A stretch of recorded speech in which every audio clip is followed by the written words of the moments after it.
SRM பல்கலைக்கழகத்தினுடைய வேந்தரும் Tamil பேராயத்தினுடைய புரவலருமான doctor Parivendhar அவர்கள் தமிழ் மொழியினுடைய வளர்ச்சிக்காக தமிழ் பேராயம் என்ற ஒரு அமைப்பை தோற்றுவித்து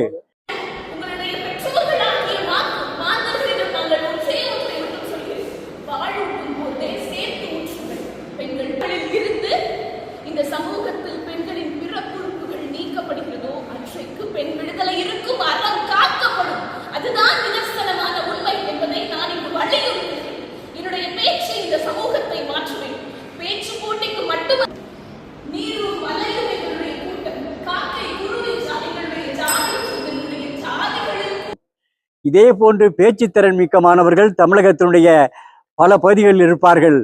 அவர்களையெல்லாம் அடையாளம் கண்டு அவர்களுடைய திறமையை ஊக்குவித்து நாளை மிகச்சிறந்த பேச்சாளர்களாக அவர்கள் வருவதற்கு நாம் ஒரு நிகழ்ச்சியை ஏற்பாடு செய்ய வேண்டும் என்று அவர்கள் ஆலோசனை வழங்கினார்கள்.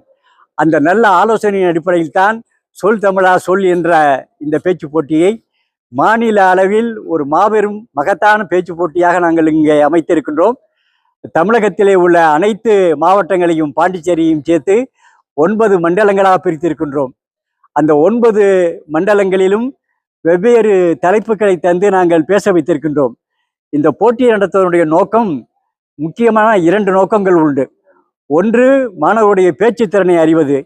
இரண்டாவது, அந்த மாணவர்களுக்கு நாட்டை பற்றி, மொழியை பற்றி, நம்முடைய பண்பாட்டை பற்றி, சமுதாயத்தை பற்றி, அரசியலை பற்றி எந்த அளவிற்கு விழிப்புணர்வு இருக்கிறது என்பதையும் அறிய வேண்டும் என்ற எண்ணத்தில் தான் இந்த போட்டிகள் இங்கே நடைபெறுகின்றன. அந்த அடிப்படையில் தான் தலைப்புகளையும் கூட நாங்கள் தருகின்றோம். இதையும் தாண்டி ஒரு முக்கியமான காரணம், எந்தெந்த மண்டலங்களில் இந்த போட்டி நடத்துகின்றோமோ அந்த மண்டலத்திற்கு என்று உள்ள தனிச்சிறப்புகள். கோவை மாவட்டம் என்றால், கோவை மண்டலம் என்றால் இந்த மண்டலத்திலே 3 மாவட்டங்கள் வருகின்றன. அந்த மாவட்டங்களில் என்ன சிறப்பு இருக்கின்றன என்பதையும் தலைப்பாக வைத்து நாங்கள் பேச வைக்கின்றோம். மிகச்சிறப்பாக பேசுகின்றார்கள். 7 மண்டலம் முடிந்து 8வது மண்டலமாக கோவை மண்டலத்திலே இன்று போட்டி நடைபெற்று கொண்டிருக்கின்றது. எல்லா மண்டலத்திலும் பேசிய மாணவர்கள், மாணவியர்கள் மிகச்சிறப்பாக பேசுகின்றார்கள். கடைசி நேரத்தில் தலைப்பு தந்தாலும் கூட அந்த தலைப்பையும் கூட உடனே உள்வாங்கி கொண்டு அதற்கு ஏற்ப செய்திகளை குறைந்த நேரத்திலே தயார்படுத்தி கொண்டு மிகச்சிறப்பாக பேசுகின்றார்கள். ஒரு மண்டலம் மிகச் சிறப்பாக இருக்கிறது என்று நாங்கள் மகிழ்ச்சி அடைகின்ற பொழுது அந்த மண்டலத்தை விஞ்சுகின்ற விதத்தில் அடுத்த மண்டலத்தில் மாணவர்கள் பேசுகின்றார்கள். இவ்வாறு மிகச் சிறப்பாக பேசக்கூடிய மாணவர்கள் இந்த நிகழ்ச்சியின் மூலமாக உருவாகி இருக்கிறார்கள். நான் கூட நேற்று எங்கள் வேந்தரை பார்த்து பேசும்போது சொன்னேன், இன்னும் ஒரு 10-15 ஆண்டுகளுக்கு பிறகு தமிழகத்தினுடைய இலக்கிய மேடைகள், அரசியல் மேடைகள், பொது மேடைகளை எல்லாம் இந்த சொல் தமிழா சொல் நிகழ்ச்சியிலே பங்கேற்று பரிசு பெற்ற மாணவர்கள் நிச்சயமாக தங்களுடைய ஆளுமை திறனால் ஆட்சி செய்யக்கூடிய ஒரு நாள் நிச்சயமாக வரும் என்று சொன்னேன். அந்த அளவிற்கு எங்களுக்கு நம்பிக்கையை ஊட்டும் விதத்தில் பேசியிருக்கின்றார்கள். பொதுவாக பேச்சு போட்டி என்றால் தலைப்பை முன்கூட்டியே தந்து விடுவார்கள். அந்த தலைப்பிற்கு ஏற்ப அவர்கள் தாங்களாகவோ அல்லது மற்றவர்கள் துணையுடனோ தயாரித்து அதை மனப்பாடம் செய்து ஒப்புவித்து பரிசு பெற்று செல்வார்கள். ஆனால் இந்த போட்டியை பொறுத்தவரையில் அவ்வாறு பேச முடியாது. மனப்பாடம் செய்வதற்கு இங்கே வாய்ப்பே கிடையாது. சொந்தமாக விஷய ஞானம் யாருக்கு இருக்கிறதோ, சொந்தமாக சிந்திக்கக்கூடிய ஆற்றல் யாருக்கு இருக்கிறதோ, விஷயங்களை எல்லாம் தெரிந்து வைத்திருக்கக்கூடிய திறமை யாருக்கு இருக்கிறதோ அவங்கள்தான் இந்த போட்டியில் பங்கேற்க முடியும். ஏனென்றால் 5 நிமிடத்திற்கு முன்பாக ஒரு தலைப்பை தந்து முதல் மாணவர் பேச தொடங்கும் போது அடுத்த மாணவருக்கு தலைப்பு தருவோம்.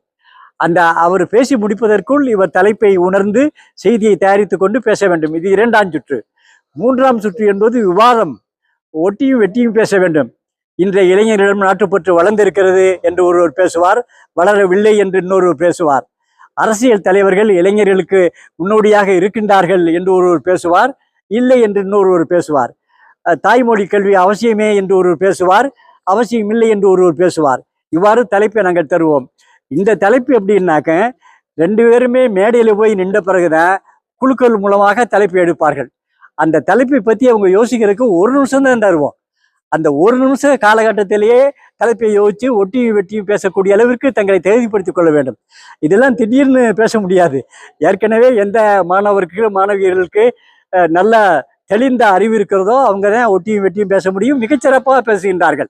நாங்களே வியக்கும் அளவிற்கு ஒவ்வொரு மண்டலத்திலும் மாணவர்கள், மாணவிகள் பேசியிருக்கின்றார்கள். இந்த மண்டலத்திலும் நான் சென்று பார்த்தேன். மிகச்சிறப்பாக பேசுகிறார்கள்.